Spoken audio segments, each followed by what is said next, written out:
Welcome back to Conversation with Buddy. I'm your host, Buddy Puckett. Thank you so much for being here this week and every week. We really appreciate you. Hopefully you're getting encouraged and inspired to live out your calling and your purpose that God's called for your life. By the way, we all have a purpose and a calling. The question is, what is it? And if you're struggling with purpose and hope and what your calling is, you know, it's time to actually get together with somebody and really just have some conversation. Anyway, we're going to be diving in deep today. I have a new guest on. I've never met Tim before until now. And he was referred by a past podcast guest. And again, let me introduce you to Tim Mumma. Welcome, Tim. Oh, thank you. Glad to be here. Oh, thanks for being here, man. So this Jeff Lane guy referred you to me. And what's your thoughts on Jeff, by the way? We want to just get this out in the open right now. Yeah. Interesting guy. I love the guy dearly. He's got a wonderful family. Yeah. I can't say anything bad about him. I thought we were going to pick on Jeff today because we both know Jeff and we want to pick on him a little bit. But there's nothing we can say about him? I think everybody needs a Jeff in their life. I really do. You know, Jeff's brought a lot of joy in my life, his whole family. In fact, we're meeting for breakfast tomorrow morning, me and my wife and him and Cindy. And so we meet about every 2 to 3 months for breakfast. And my daughter works in the same building that Jeff is in. I met her. You met Emily? Yeah. Really? Yeah. She's wild and crazy. She's awesome. Everybody needs an Emily in their life too. She's wild and crazy. So that's why her and Jeff get along really good because they banter back and forth. It's hilarious. So, well, no, Jeff's a good guy. Of all the podcasts I've done, his is probably the most motivating for me because he's a guy that gets up at 4 a.m., right? You and I talked about that. You said he changed it to 4:12 or something? It's 4:12. He showed me on his telephone last night. Yeah. So my goal now is going to get up at just 5 minutes before him just to text him to prove that I get up before him. But there you go. No, I did it for about 6 months where I got up at 4 a.m. for 6 months. I worked from 5 a.m. to 4:45, 4:30, 4:15 to 4. I did it for 6 months and realized I can't quite do that well. So how about you? What time do you get up in the morning? When I need to. Perfect. But for a long time, I used to get up at 4:30. And I would just go to work. Okay.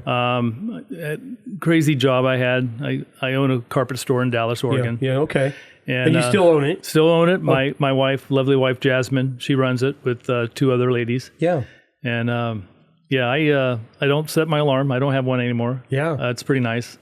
And I kind of have a rule. I go to bed when I'm tired.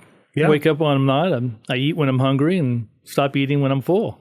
So I like that. That's really good. Yeah. That's actually good advice. I mean, why don't we all just do that? Sure. That makes sense. Yeah, I don't like structure. That's why I don't like structure. That's funny why I love Jeff so much because for anybody who has not heard that podcast on Jeff Lang, they need to go back. Yeah. Go back and spend some time on that one. What did you like specifically about the podcast with Jeff? Because I agree, but what was it specifically?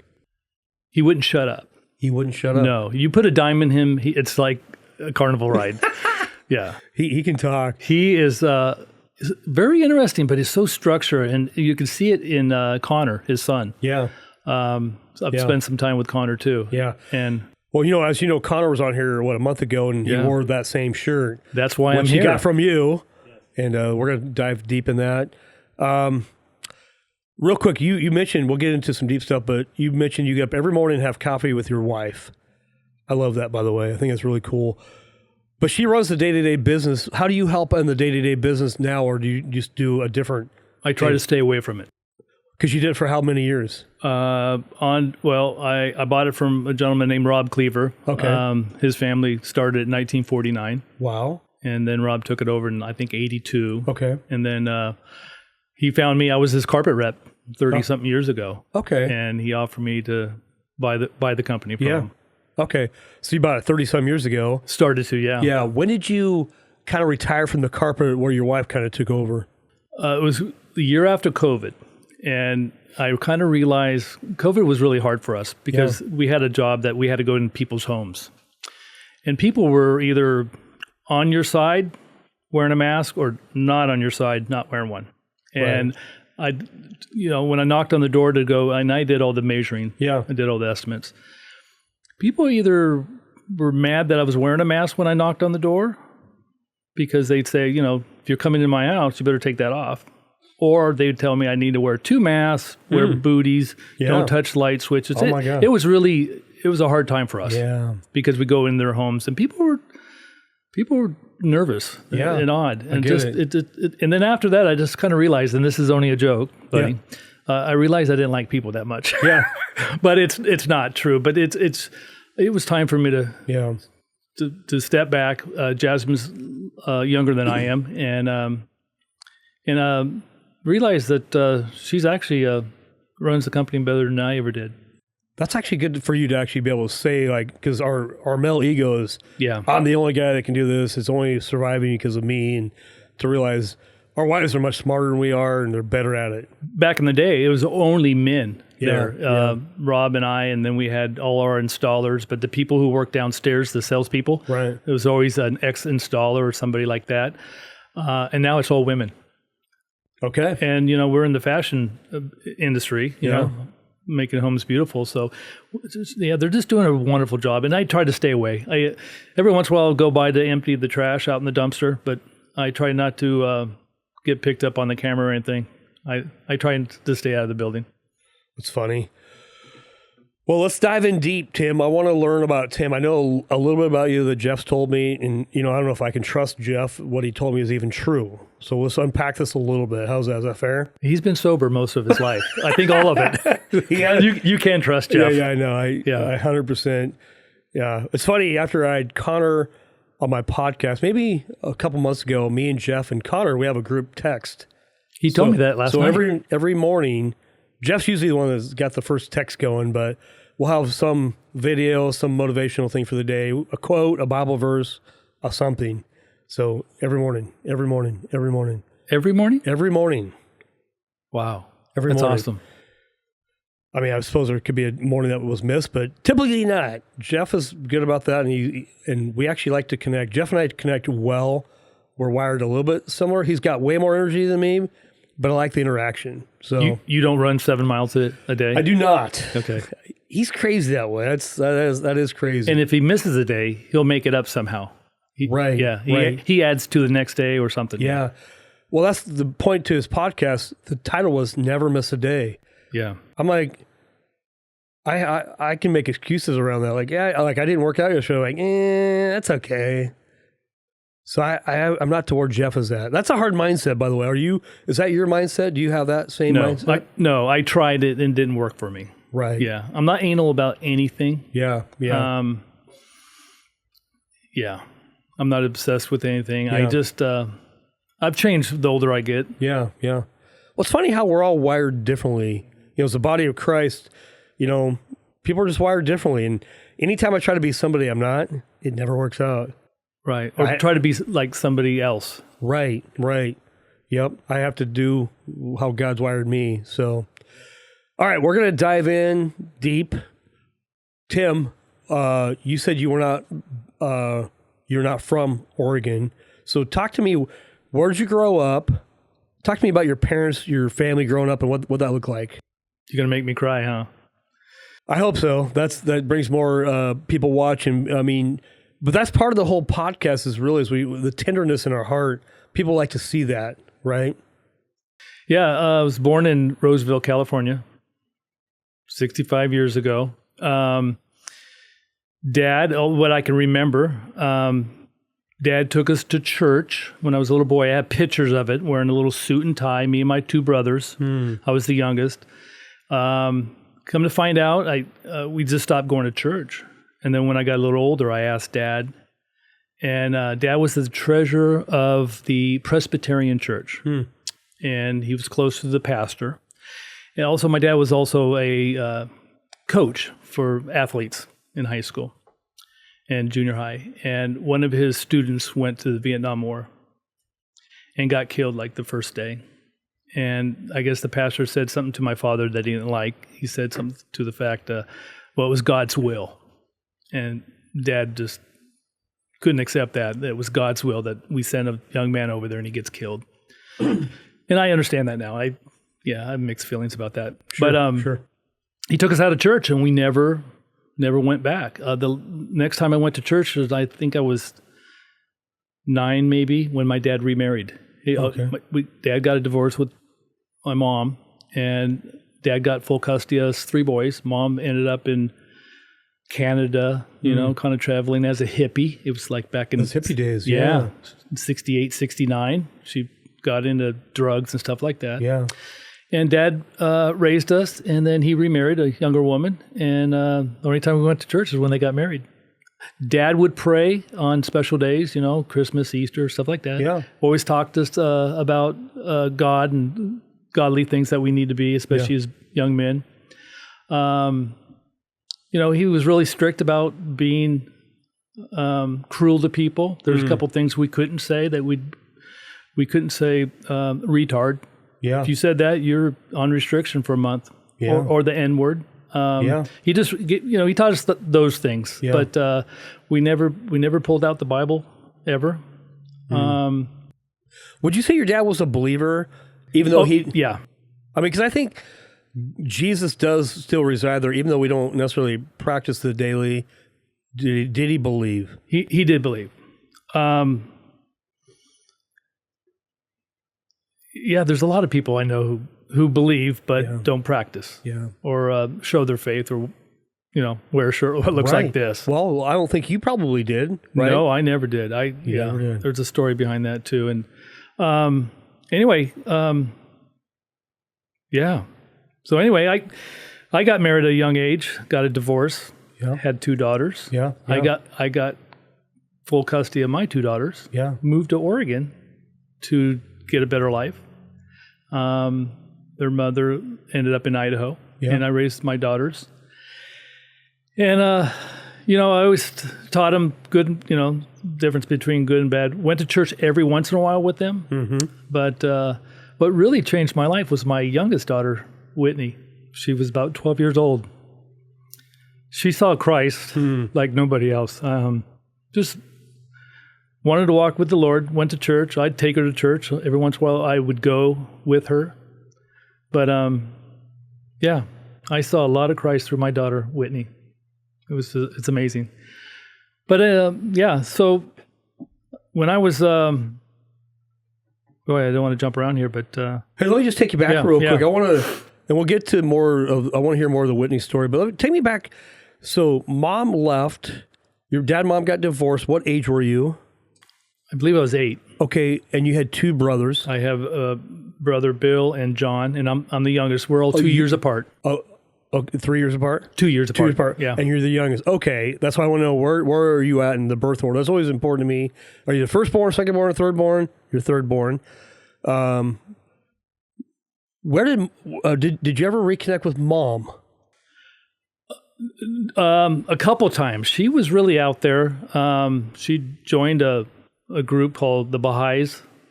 I don't know if I pronounced that right.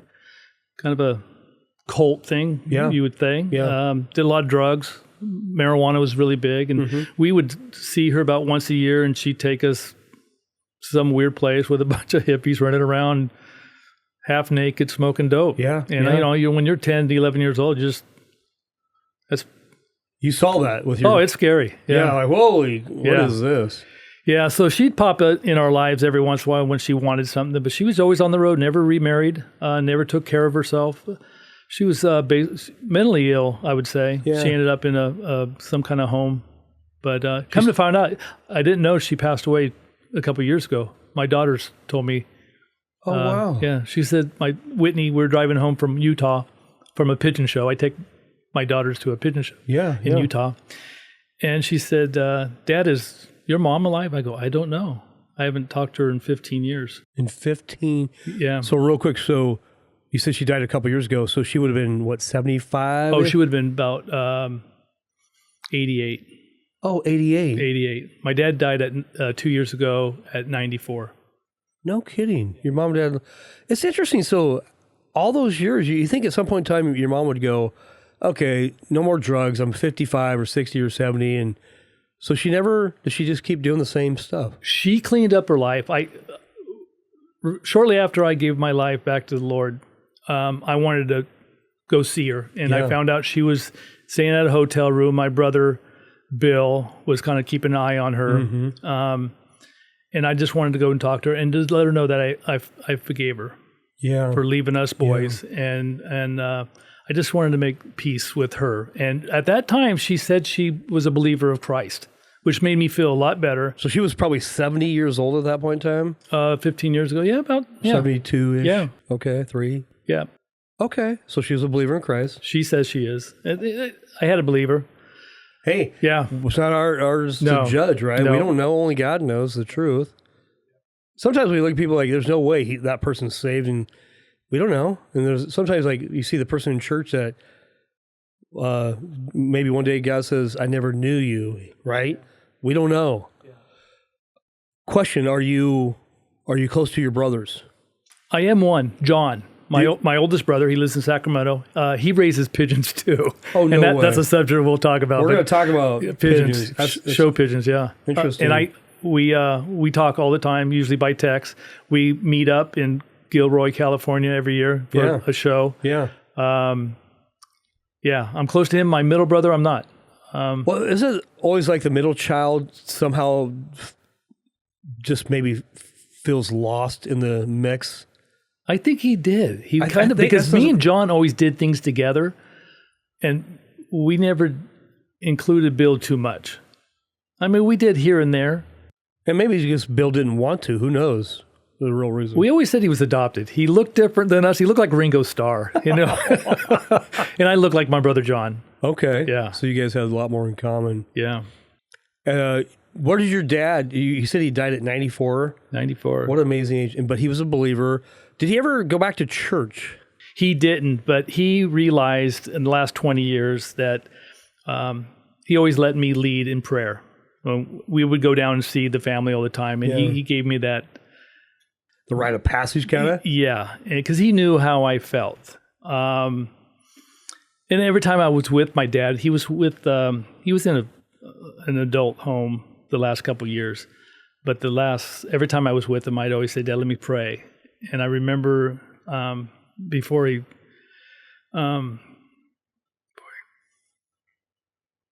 sorry. This is good. This is the tenderness of your heart. You know, you love your parents. You know, even your mom, who may have not done the right thing, you still love her, right? Yeah.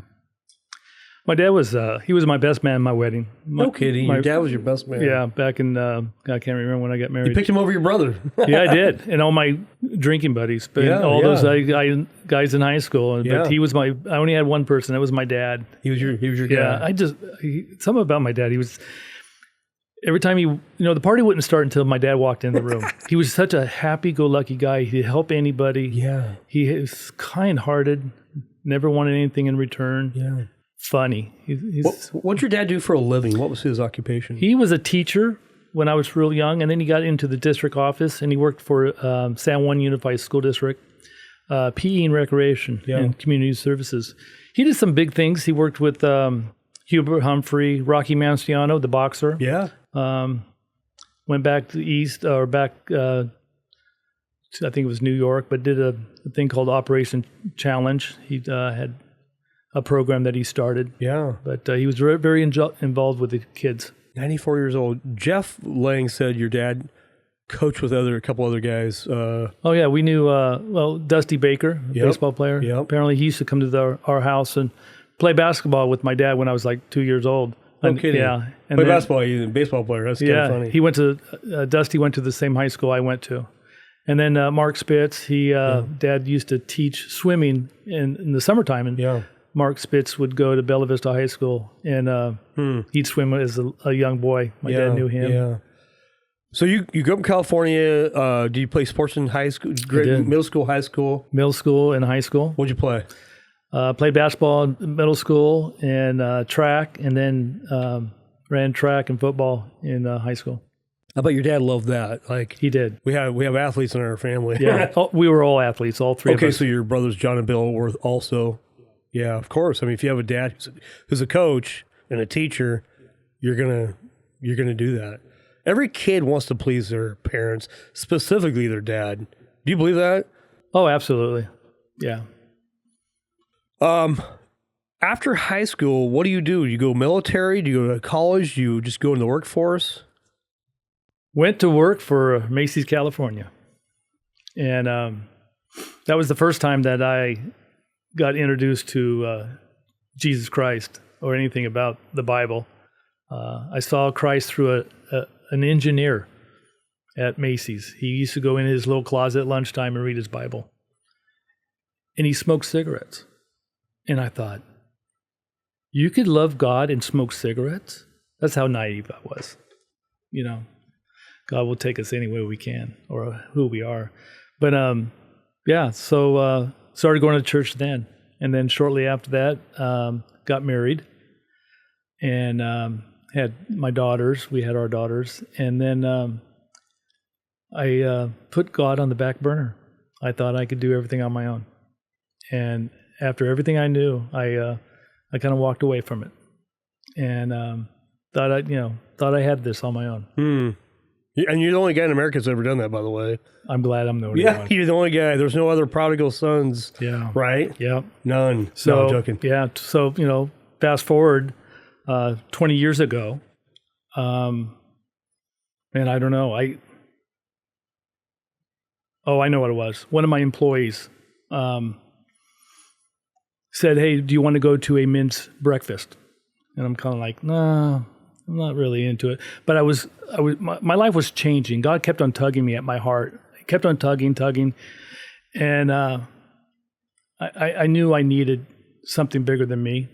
And that's hard for a lot of men to say that we're not on the top of the totem pole. And anyway, this guy says, "Hey, there's and he knows I love fishing. I love backpacking high mountain lakes and fly fishing in a float tube. Love fishing that type." And this guy who works for me said, "Hey, this guy's a pro bass fisherman and he's speaking." I go, "I'm in. Where's it at?" And he goes, "Corvallis, Oregon." I went, "That's like 40 minutes from my house. I live in Dallas." And he goes, "I'll pick you up." So he picks me up. We go to this men's breakfast at Calvary Chapel, Corvallis. Pastor Rob Verdine, who you know also, he's speaking, and then a guy named Jay, who's a pro bass fisherman. Anyway, great speaker, great testimony. I was so inspired. I came back and I don't know if we were married then. I can't remember, because I'll be married 18 years to Jasmine this November, but it was around that time. I just told Jasmine, I go, "I think we found a church." She goes, "Where?" And I go, "Calvary Chapel. You're going to like it. It's beautiful. It's on 55 acres. It's beautiful. Just gorgeous. The people, they have small churches there. We got involved in a small church. Anyway, got an opportunity to baptize my wife with Rob. Seriously? Yeah. That was beautiful. Yeah. So just to clarify, you're about 21, and then you got married and then kind of walked away from the Lord until you're about 45, if we're going back 20 years ago. Yeah. How are those, from 21 to 45, how fulfilling were those years, do you think, without God? Oh, wow. I was very selfish. So boy, that's hard to put into words. They weren't. I was lost. I thought I had everything under control, but I was out of control. There's no structure in my life. I think as men, we need that. I just knew I had to surrender. Because after that day, I went to the men's breakfast. We went to the service. And from that day on, my life changed. From that one day? One day. Well, just pause for a moment. The guy that said, "Hey, there's a men's breakfast," it does take courage and boldness to go, "Hey, Tim, you want to come with me to a men's breakfast?" When he probably knows you're not necessarily living for the Lord. He maybe he knows, maybe he doesn't know. But it takes courage and boldness. Now, I see your shirt says Bold Ministry. Look, I do the same thing. I ask, "Hey, guy, you want to come to men's breakfast with me?" I do it all the time. But I can still be a little bit afraid to ask somebody that I'm not quite sure what they'll say or what they'll think of me. It's like, but God gives me the courage to do that and to do as often as I can. And I love to hear the story because you know deep down you need this, but outside, hey, I'm good, don't need it. But I love hearing that down deep you actually needed it and you knew it. And that one time by going, you now are you've rededicated your life to Christ and you're all in. Would you say that's true? Oh, absolutely. Yeah, I can't even watch Dances with Wolves without crying. Yeah. You know, when the wolf gets shot, I'm all over the place. Yeah. You talk about Charlie Kirk's wife's forgiving that guy. Wow. I'm in tears. I mean, little simple things that only God can change a man's heart. I mean, really change a man's heart. And in the instant, mine was changed. And it was really good timing because I was starting a relationship and I tried relationships without him in my life. Didn't work. I didn't have no structure. I didn't have a common bond with the person, which you need. You know, secrets were easier to have secrets.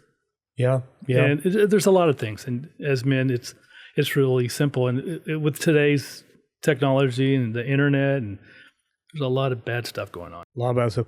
So you got married in your early 20s. How long were you married? 13 years. But you had 2 beautiful daughters. Yeah, I hung in there for a long time. We did. Yeah. What's your daughter's names, by the way? Sydney, like Sydney, Australia. She's the oldest. She's 41. Yeah. And then Whitney. Whitney's 39. Whitney. Yeah. And both of them got baptized 3 weeks ago. How? Pastor Rob and I baptized them, and we did it together. Yeah. That's beautiful. Do you have a picture of that? Did anybody take a picture of it? Oh, we got videos. We got it. Yeah, I got some on my phone. I'd love to see those. And yeah. Wow. You know, I have 2 daughters as well, so I connect well with you there. And when my daughters were younger, we would talk about the idea of baptism, like, when you're ready, you know, hey, and then my youngest daughter goes, Dad, I'm ready. Okay, Molly. And so she was probably 8. And then my older daughter, 6, within a year, like, okay, I'm ready. And they were ready, and they got baptized, and I got to baptize them both. And I know how special that is. And it doesn't matter the age. No. The fact that they did, they're like, Dad, I'm all in. When did your daughters become believers, would you say? I would say Whitney at 12. She was spiritually filled. Yeah, so proud of her. Yeah.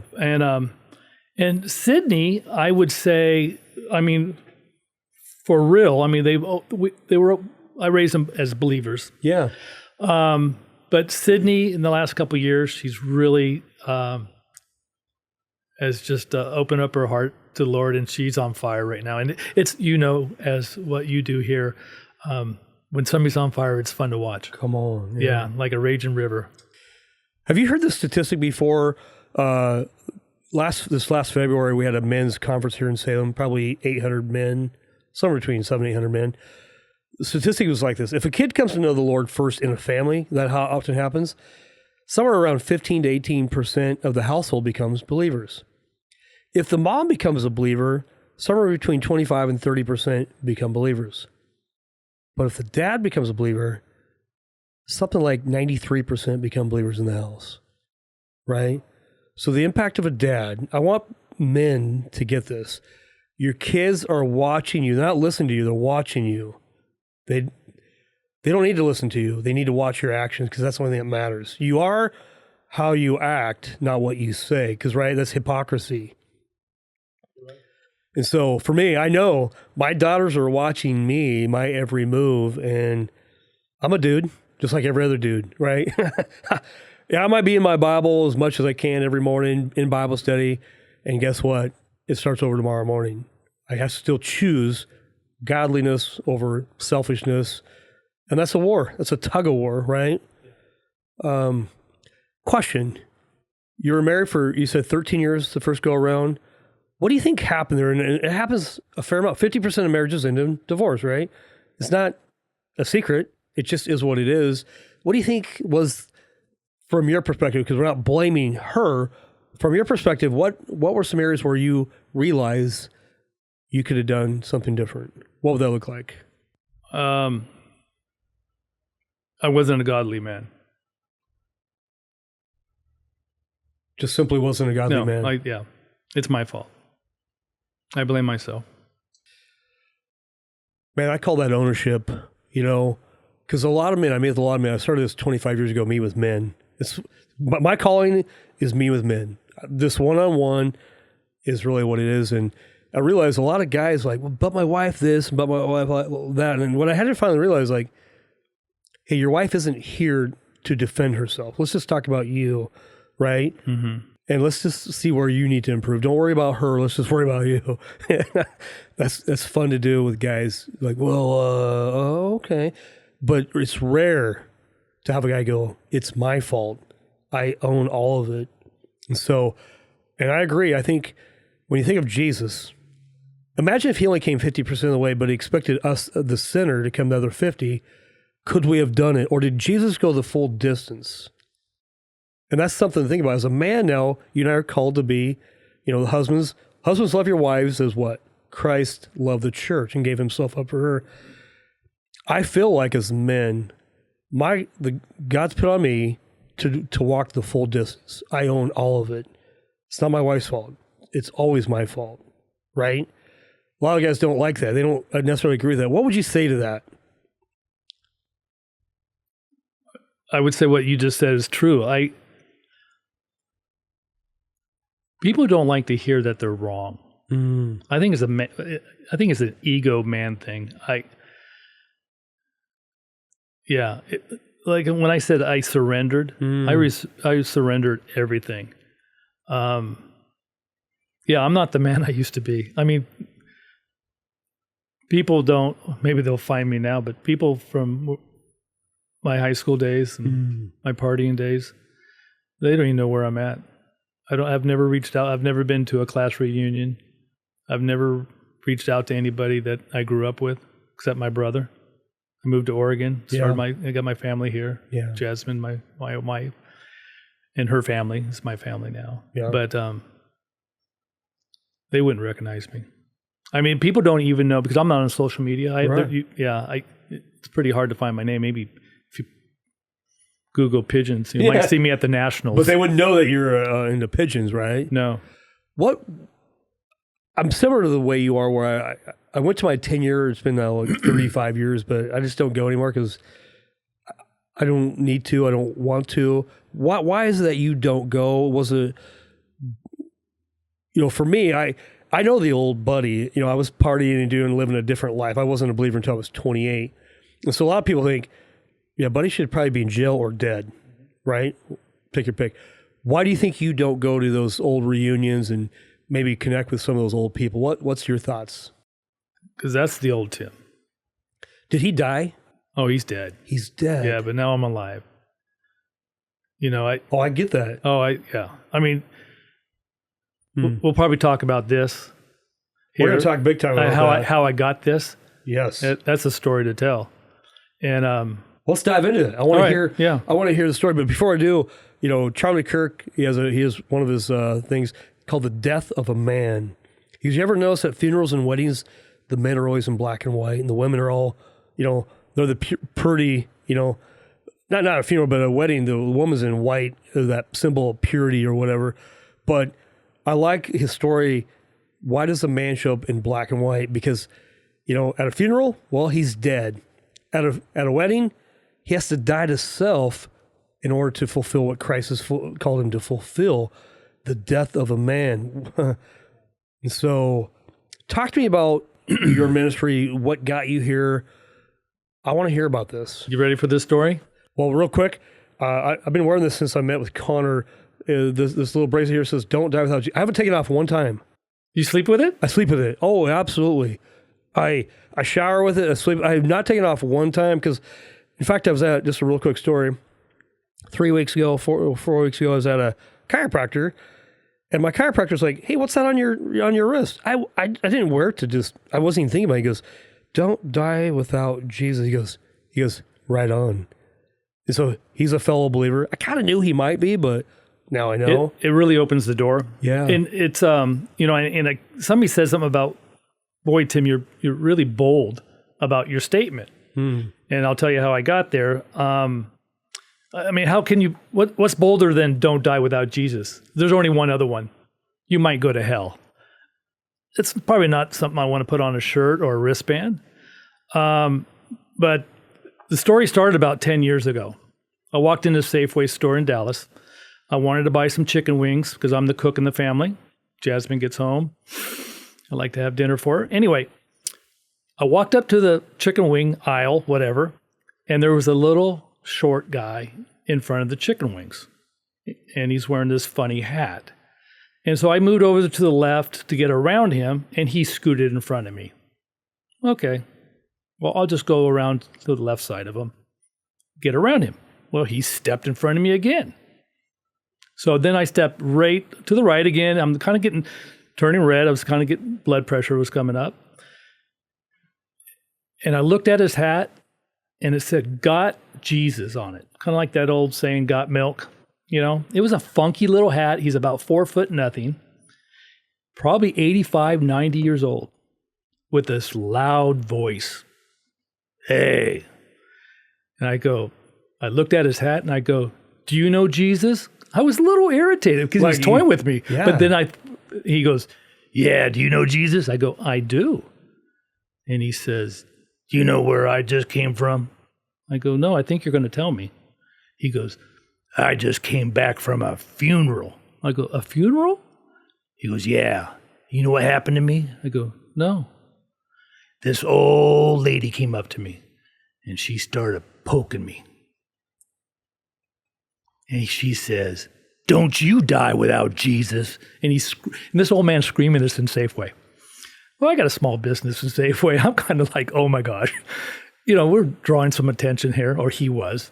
And she said, "What? Don't you die without Jesus." And he said, I jumped back and I said, I won't. So right after that, we'd started small talk, and I leave and I went straight back to Kliever's floor covering.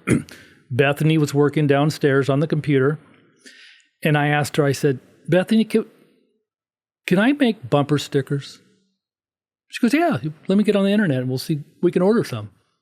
"How many would you like?" I go, "I don't know, 200, 500, find out what they cost. Look at different fonts." She goes, "What do you want it to say?" And I said, "Don't die without Jesus." So next day I come in and she has a whole bunch of samples ready for me. And I said, "Don't order them." And she said, "Why not?" I go, "I'd be a hypocrite because I've told my daughters all through high school, don't come home and put a bumper sticker on my car." A lot of kids do. I'm just saying, I've always had nice cars. I like looking at bumper stickers. Not on my car. I read them all the time. It lets you know who they are, what kind of dog they have, how many children they have, if they love the Lord. How they vote. Yes. And I just told her, I said, I don't like bumper stickers on my car, so I'm not going to put them on other people's cars or ask people to do it. Yeah. Years went by. Guy came in from Dallas High School, was promoting things like coffee cups, pens with Kliever's floor covering name I could put on it. I could put my company name on a wristband. Yeah. And I got this book and I looked at it and they had these colored wristbands. Yeah. And I called the guy up. I go, "Can I do any colors if I order something?" He goes, "Yeah, what do you want to do?" And I go, "Orange and black, yellow and green, and maybe black and white." Yeah. He goes, "What do you want to put on there?" I go, "Don't die without Jesus." Amen. And he's like, "Why the color one?" I go, "Well, the ducks and the beavers." Of course. So my grandkids, and I did it because I noticed that kids were wearing these all the time. Yeah. Some kids had 3 or 4 of them. Yeah. Yeah, you got yours on. Yeah. So I ordered them, 600 of them. The grandkids, I have 5 beautiful grandkids. They went like hotcakes. And their soccer team wanted, their softball team wanted, their basketball team. Oh, they were, "Pop, I need 10 more. I need 10 more. Done. I would be someplace and somebody would take a picture of somebody at a basketball game in Perrydale and say, my daughter would say, "Dad, somebody's wearing your bracelet." How'd they get them? We don't know. Don't know. So 600 went out. So I ordered another 1,000 recently. Yeah. But anyway, so I'm sitting at the Perrydale basketball game and my daughters, were wearing these and there's some people in the audience wearing them. And I go, I think... Oh, my daughter had a shirt on that a lady named Melissa Gibson. I got permission to say her name. Yeah. She's a wonderful Christian girl, and she has this does this for a business, making shirts. Yeah, it makes them for the athletes around town. And I asked my daughter Whitney. I said, Whitney, where'd you get that sweatshirt? She goes, that girl right there below us. I said, can she make me a sweatshirt? I was just thinking about one. Yeah. And she goes, what would you say? And I go, don't die without Jesus. And she goes, what else would we do? And I go, I want 3 crosses on it. Yeah. You know, Jesus and the two other people. And do it like a paintbrush. And then so I'm talking to my daughter, Whitney. She's texting at the same time because kids are multi-talented. Oh, they do. Yeah. And all of a sudden the girl turned around, looked up at me, she goes, and sends up within seconds, don't die without Jesus. It was in cursive with these 3 crosses. And she goes, how many you want? And I go, $2,000 worth. I don't know how many I can get. And I just, give me $2,000 worth. She made them. They went like hotcakes. The teams were wearing them. I mean, they just went like hotcakes. I've already placed, I think I'm up to a little over 600 shirts right now in 2 years. In 2 years? In 2 years. Started 2 years ago. 2 years. And then I just started Don't Die Without Jesus. And then I started some other scriptures that I really like. I made one here. This one is every knee will bow, every tongue will confess. Okay. And actually, these are for you. Oh, no kidding. Yeah. So real quick, somebody on the camera can see this here. There's that. There's the crosses on the front there. Look at that. Oh, okay. So, for I know the plans I have for you, declares the Lord, plans to prosper you and not to harm you, plans to give you hope in the future, Jeremiah 29:11. This one here was Romans 14:11. These are large, so don't gain any more weight. You know, I'm glad these are large because I tried on the meet. Connor gave me a couple of mediums. I gave them to the wrestling team, the Corbin wrestling team, because they didn't fit me. Good. They're a little snug. Yeah. But I need a large. But I realized that people, my pleasure. If you give somebody a shirt, they'll, especially for free. Yeah. Because I don't take any money. I'll never take any money. I don't do it for a tax write-off. I just, God knows what I'm doing. Yep. And I'm not one to, in different faiths, there's some people who knock on doors. There's some young men who walk the streets for a couple of years. I mean, I love all that stuff. But I'm not one, although I did get in front of 200 men at a men's conference one time, gave my testimony. Was that scary for you? Oh, I hated it. I don't like. That was at Calvary? That was at Calvary. But once I got going. It's just your story. Well, once I got going, the assistant pastor was doing this to me. Like, cut it off. You're going too long. And once I got going, it was fine. I was kind of like, remember Moses didn't want to talk. He said, don't pick me. Yeah, don't put me. I can't talk. Use my brother. Yeah, Aaron's right there. And Aaron's like, why me? Why? Yeah. Yeah. No, God's like, you're the guy. Yeah. So I'm not, I've been to Israel twice, but, I read my Bible, but I'm not a scholar. But I just thought, how do I tell somebody what I'm going through? I mean, if one person came to Christ through my life, if say I do 5,000 shirts before I die, if one, I think I ran the race well. Well, it's like this podcast, I started this 3 years ago. We're 3 years and a couple months into it. And I don't know how many people listen. I know there's a few hundred. If one comes to know Christ, then it's accomplished what God wanted to accomplish. If thousands come, hey, that's not up to me. That's up to God. I can't save people. I can hear stories and share the gospel, but God does all the rest. And so if one comes, I'm good. Another thing is I started is I'm surprised how many people don't have a Bible. That's interesting. So I started, I think I'm on 12, maybe 14 Bibles I've given away. But lately, I have their names printed on the outside of that Bible. And when I give it to them, I always say, you can't sell this at a garage sale. Not with your personal name on it. Who's going to take that? Yeah. So, I've given Bibles away to people. Like a new believer, an old believer, any believer, doesn't matter. Some old believers, but don't read. A lot of people, I believe, but I don't read the Bible. I don't have one. It's amazing. So then how would they know they're a believer? How would you know? How would somebody convince you that, I absolutely believe? Well, I don't know about you. I love doing this. Hey, what's your favorite Bible verse to whoever? And there's 3 answers. Number 1 is, I don't know any. I don't believe the Bible. or, man, I haven't read my Bible in years. I don't know a Bible verse. And then Deuteronomy 6:5.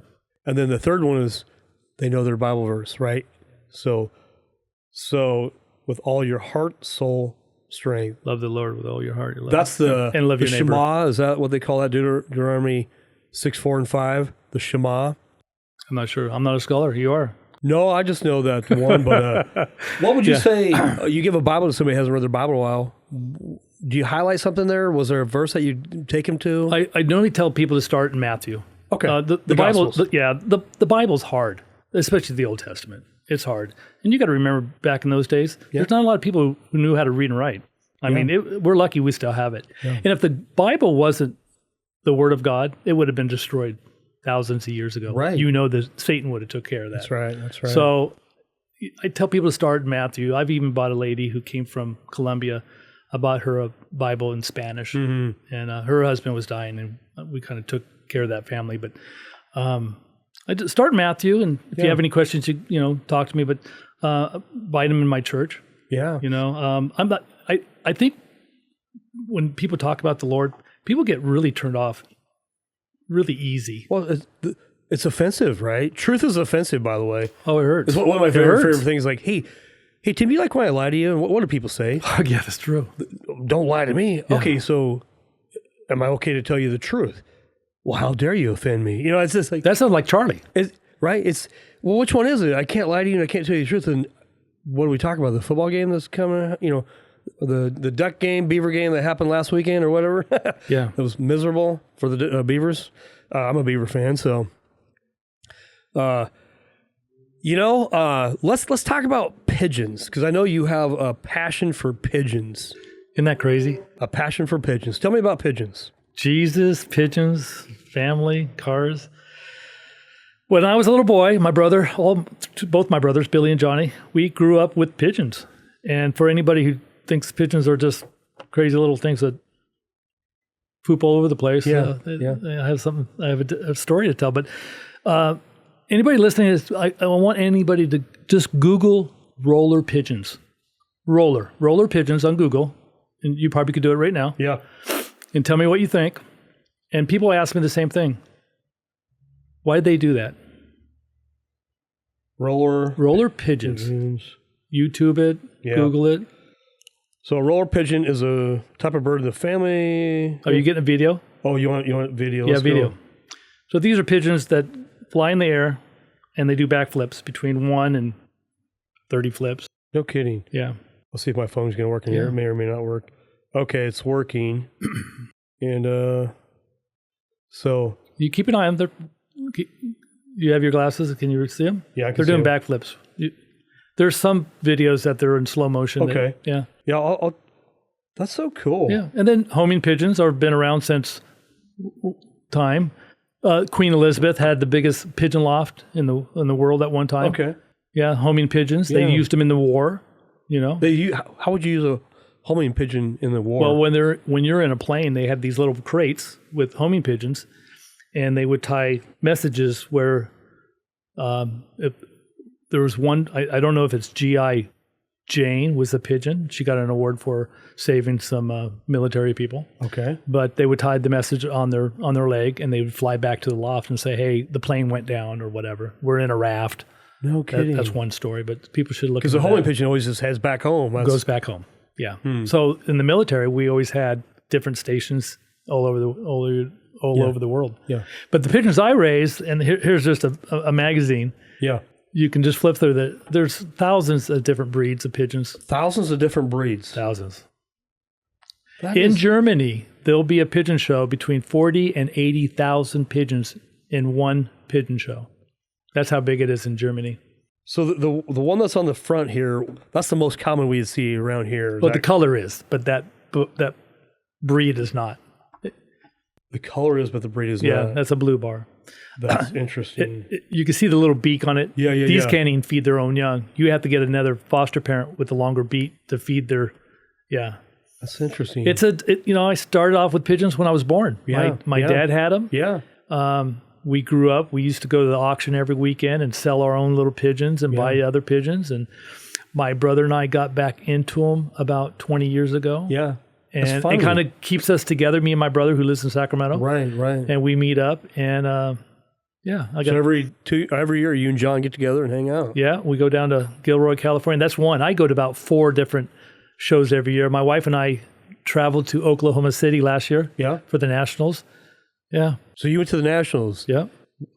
What do you do when you're showing? What does that mean? What do you do? Well, it's kind of like going to a dog show. Yeah. These are. I raise pigs, by the way. So I grew up in 4-H doing pigs. I got questions for you then. Okay. Yeah. Do you eat your pigs? Oh yeah, I grew up eating pigs. We would sell them, right, and make money as a kid. You know, I'm 12 years old, sell my pig.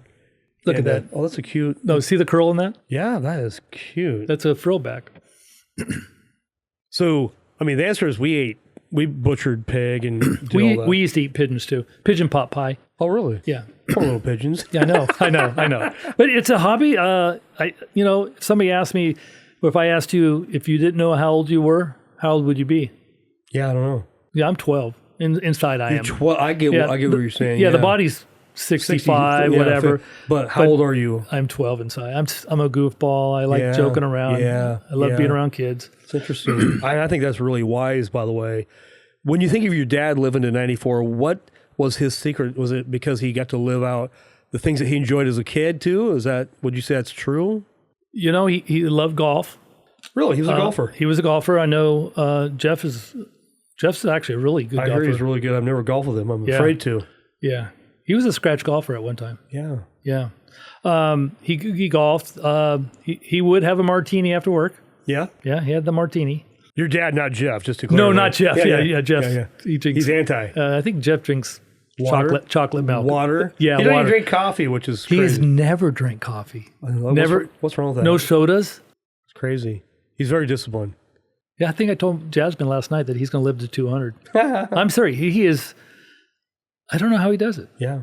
I don't know. You cannot talk Jeff into doing anything. I know that. You can't influence him. And I'm just the opposite. I'm a sucker. Like, oh, what do you got? You know? Yeah. Sure. Yeah. Isn't that funny? Oh, when I was in school, people just go, "You want a cigarette? Make you look older." Yeah. I go, give me one. You'll be cool. I'll try that. Yeah. Yeah. As a kid, I'd try anything once. I may not do it twice, but I should. Yeah. We should be dead or in jail. Oh gosh. God had a plan. Yeah. He's not done with me yet. He's not done. No. I like that. He's not done with me yet. No. Oh. And I got some work to do. This is my way with the t-shirts. Kind of my way of tithing. You know, we all somewhere. It's always God's money anyway. It's all God's. We're just need to be a good steward with His money. Yeah, everything's on loan. That's right. And it's just I like to see my money go somewhere. We were having dinner last night with Jeff at a restaurant. Yeah, and the waitress came up and I had my shirt on, and Jeff asked me. He goes, "Yeah, you always wear that shirt. You always have a shirt on, don't you?" I go, "What? Oh, yeah, I'm at work. I'm at work. I'm at work." So the waitress came up and she says, "Is this your church? You know, the Bold Ministry?" And I just came up with the name because I had bold statements like "Don't die without Jesus." Yeah. And my wife says, "No, that's just Tim's little ministry that he started, and he makes shirts and he gives them away." Yeah. And she says, she said, "Do you want some?" And I had a whole bunch of shirts for Cindy because one of her friends needed 4 or 5 of them. Yeah. And Jasmine asked her, and she goes, and the lady said, "I just started going back to church." And I think we're hearing that a lot, especially since Charlie passed away. People are hungry for the word, for truth. I think it woke some people up. It did. Yeah. Definitely a wake-up call. And she said, we had all these different sayings on these shirts, and she looked at them, and Jasmine asked her, "Which one would you like?" Yeah. And she said, "Don't die without Jesus." I'm like, that's the boldest one we have. That's the one, man. Because when I used to put the big crosses in front and "Don't die in Jesus" in the front, but now we put it in the back and we put this in front. I used to get 2 different looks when I wore it in Safeway. Yeah. Well, seriously. Yeah. Either when you're walking down the aisle and you're about ready to greet somebody at, say, Safeway, they read your shirt and they make eye contact, give you a little thumbs up, wink, "Hey, I like your shirt." Yeah. And usually I always carry about 20 of them with me in my car. Yeah. So I'll just say, "You want one?" Or I get somebody to look at it, they'll read it, and they take a beeline down aisle 14B because conviction. I'm serious. Yeah. Nobody has ever been rude to me, but I know what I'm going to say. Yeah. You hate me because you hate him. Yeah. That's what Jesus said. And Yeah. so I don't like conflict. I don't know how I would handle it, but we'll find out. It's going to happen. In love. Yeah. In love. Absolutely. Yeah. I mean, how did Jesus handle conflict when they were persecuting him and beating him? He said not a word. Well, he said 7 things on the cross, but there was times when he just didn't speak a word. I know. I mean, of all people who could speak a word, it would be him. Why didn't you speak up? Why didn't he call down 6,000 legions of angels to... I know. But he didn't. He didn't have to speak a word. My daughter, Sydney, who was on fire for the Lord, and you could see it in her family. Yeah. People are coming closer, and it's really exciting. But she said after Gunnar got baptized Sunday, she pulled up, and they've never seen it, Passions of Christ. Yeah. Mel Gibson movie.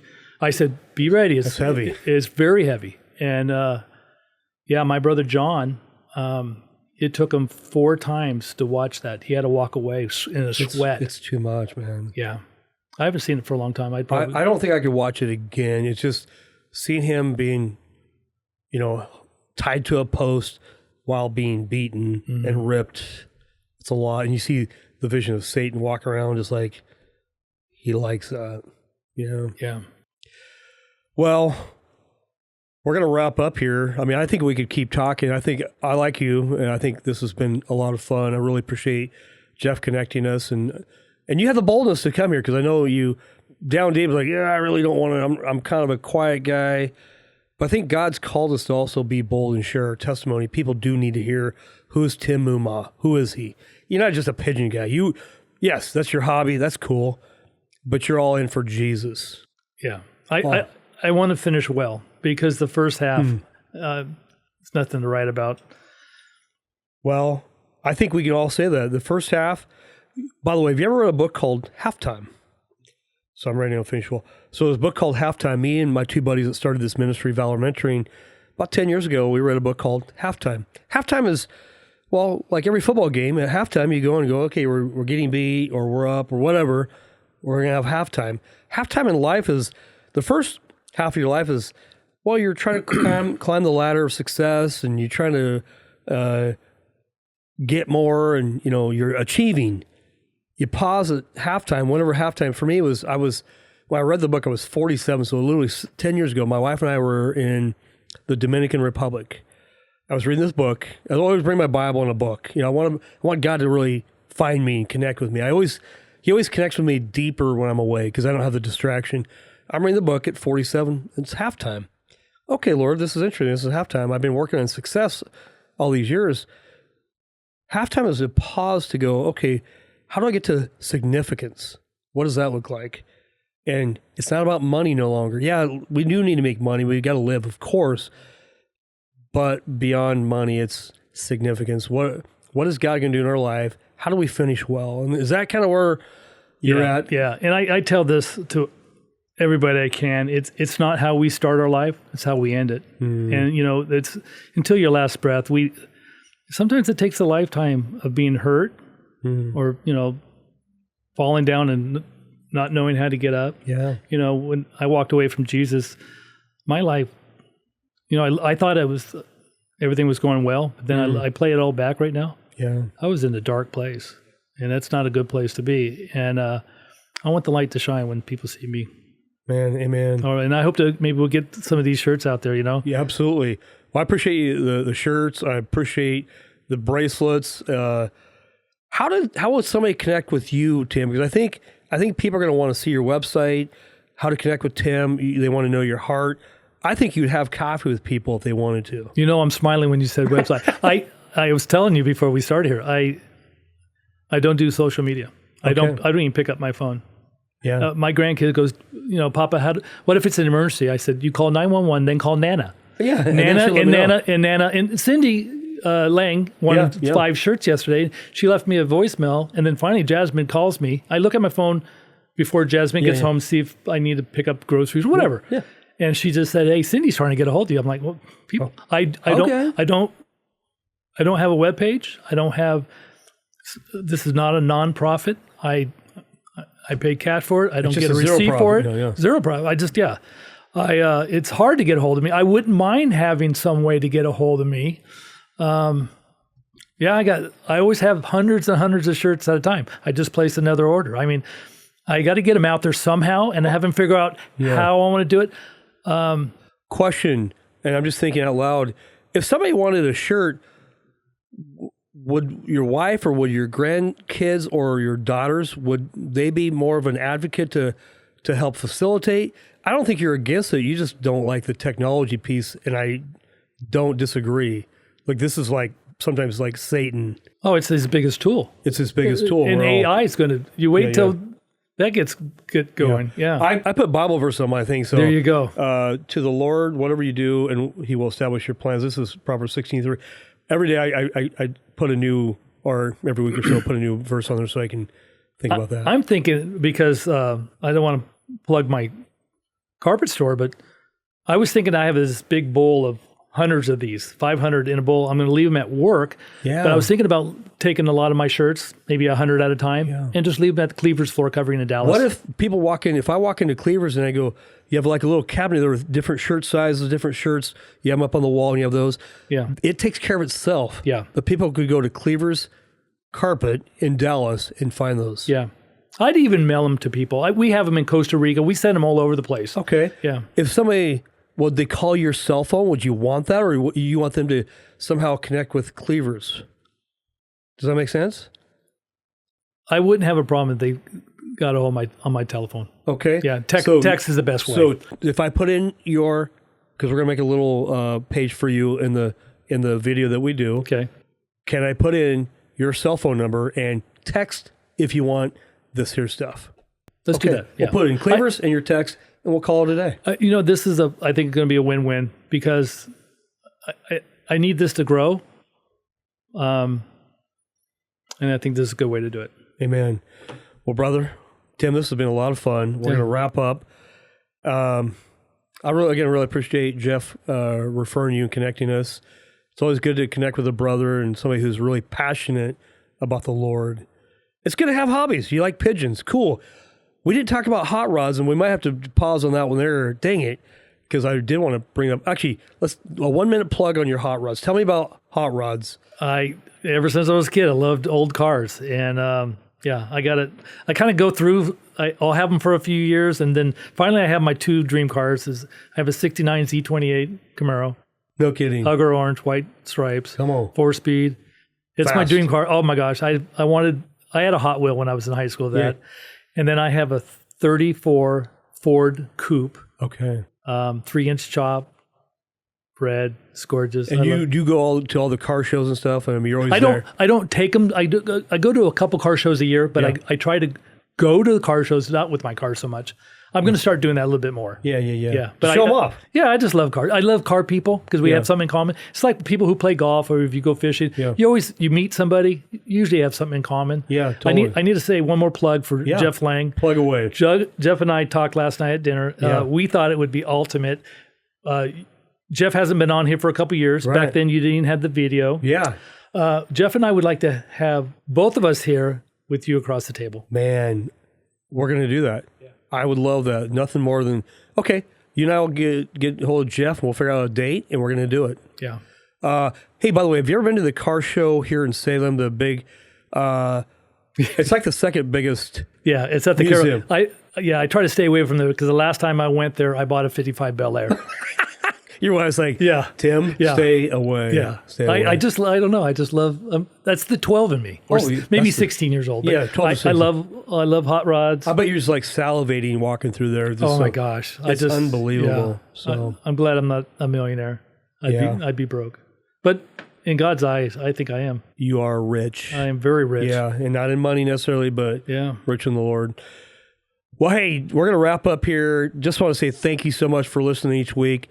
Would you do me a favor? Would you hit that subscribe button? Would you give us a thumbs up? Would you share it with somebody?